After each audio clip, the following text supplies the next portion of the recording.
I am joined now by Jack Posobiec, who has, to put it mildly, been busy. Jack, thank you for joining us today. Adam, so good to see you, man. Awesome. I'll see you on the radio here. Talk to you, that is. It's okay. You can look at my Twitter feed. I certainly look at yours, and you were busy there. And I got to start off, I didn't give much of an introduction there, by saying correlation, of course, is not causation, but as you acknowledged on Twitter, you go to the White House for the first time, and within a few hours, James Comey was fired. Tell us about your experience at the White House, at the very least. Well, what can I say? I mean, I was a busy guy. As Comey had to get going, and I thought it was best for the American option. I went to the White House, first time there, went through the security, and you walk up onto those grounds, man, those sacred, hallowed grounds of the White House. And it was honestly, for me, kid from Philadelphia, grew up in the suburbs there, working in construction, working in a pizza shop. Wait, Jack, what suburb did you grow up in again? Was here, Yeah, I'm a Philly suburban guy. You grew up in Norristown. What high school did you go to? I'm trying to remember. Kennedy Kendrick.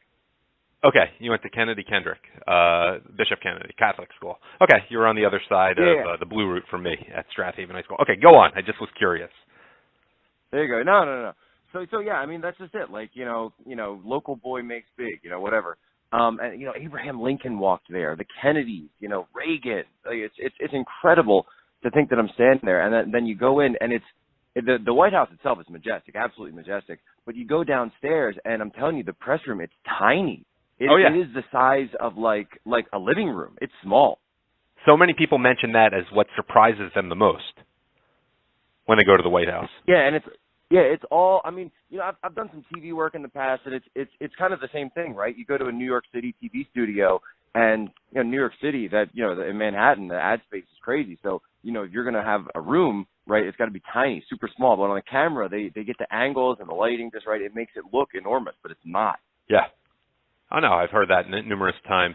And were you there as a reporter asking questions, or were you? I know there's a revolving team of reporters up there right now. What were the circumstances by which you were there? Yeah, so I'm the Washington correspondent for Rebel Media, which is out of Toronto, and I was there in my capacity as DC bureau chief to go in and, if called upon, ask a question. Tried to get a question in first time, didn't quite make it, but I'm going to keep working my way forward and get up there. What would you have asked? I would have asked specifically regarding evidence of the Russian hacking into the U.S. election or the French election, which was alleged many times during Sally Yates's testimony, as well as over the weekend and much in the press. However, we haven't seen any actual evidence to back any of this up. Of course.